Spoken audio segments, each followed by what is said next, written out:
I didn't like her.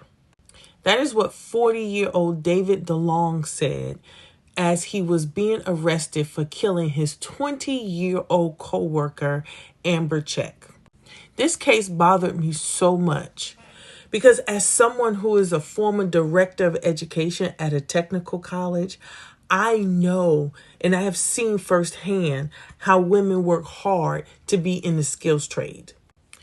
When I was director of education at a technical college, we had a welding program, and we had one woman enrolled in that welding program. And she carried such a level of excellence that it made the men step up their game. She was noticed by the other students in the other trades, whether it was electrical, whether it was even medical assistant. Everyone knew this young lady was on campus because she was so great. And not that she had anything to prove, but it is because the skills trades don't always give women the luxury of being average or mediocre. And then one day, a resume came across my desk that made me smile. It was a female applying to be one of our welding instructors. And she was short, she was petite, but she came in with her steel-toe boots. She came in full of qualifications and certifications, and her presence just absolutely lit up the department.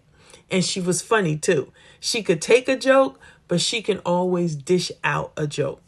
And the male students actually straightened up. The female students, they stood taller because they were seen and they were heard, and they actually had a model.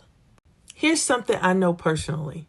Women who enter the skilled trades, they bring a higher level of competence that commands and demands respect. And they also know how to shift culture in organizations.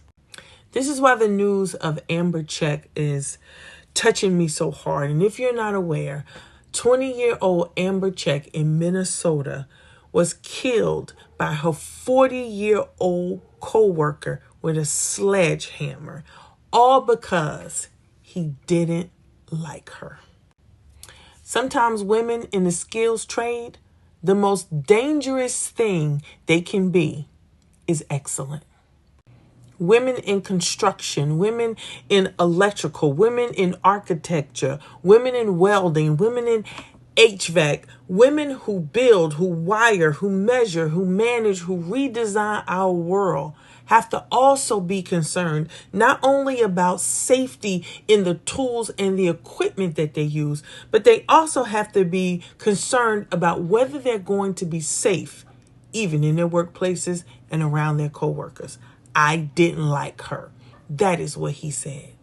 Every woman I've ever met in the skilled trades is exceptional because she had to be.